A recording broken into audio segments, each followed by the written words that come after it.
2 kilos pork, ayan, 1 kilo baby back ribs, and 1 kilo pigi. So, i-slice lang natin into adobo slices.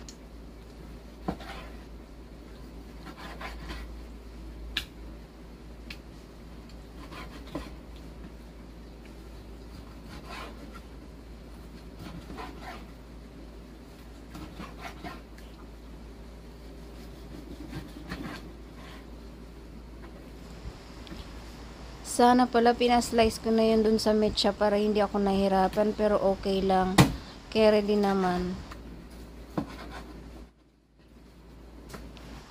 So dati hindi ako marunong magluto. So ang ginagawa ko, nanonood ako ng mga videos. And then dun sa mga panunood ko, meron din pala akong natututunan at tumatatak sa isip ko na ganito pala yun niluluto. Ganito pala yun gagawin. Ganito pala yun i-slicein.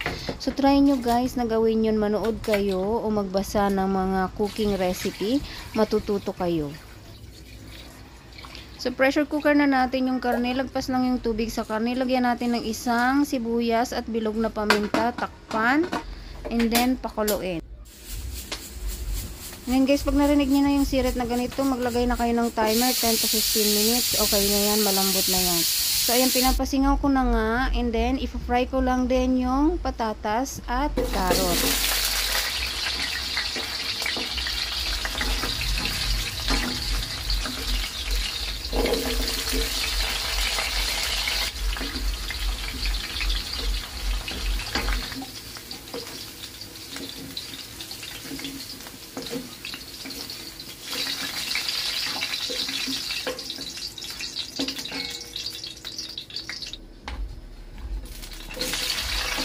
Isa-fry din ng konti yung ating bell pepper. Ang bango.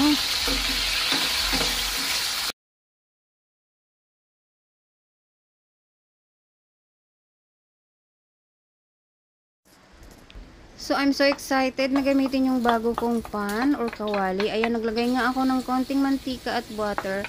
Tsaka ko isusute yung bawang. Inuna ko yung bawang. Siyempre, isusunod ko yung sibuyas. So, isusute muna natin siya into brown.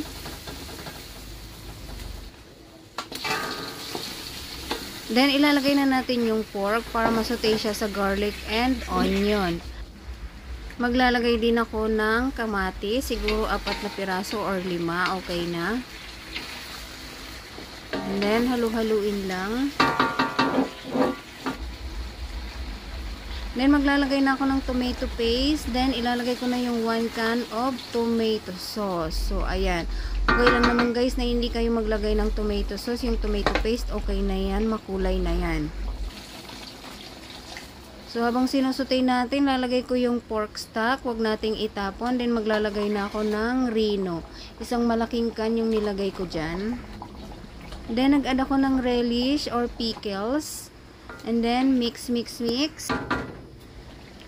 Oyster sauce. And 2 beef cubes.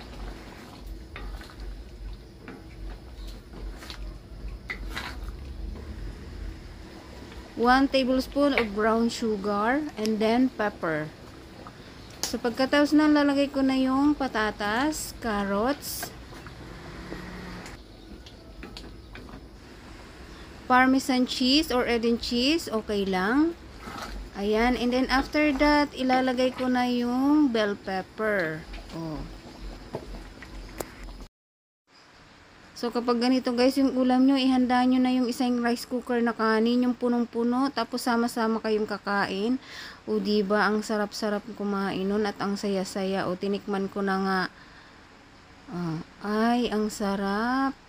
Thank you guys for watching.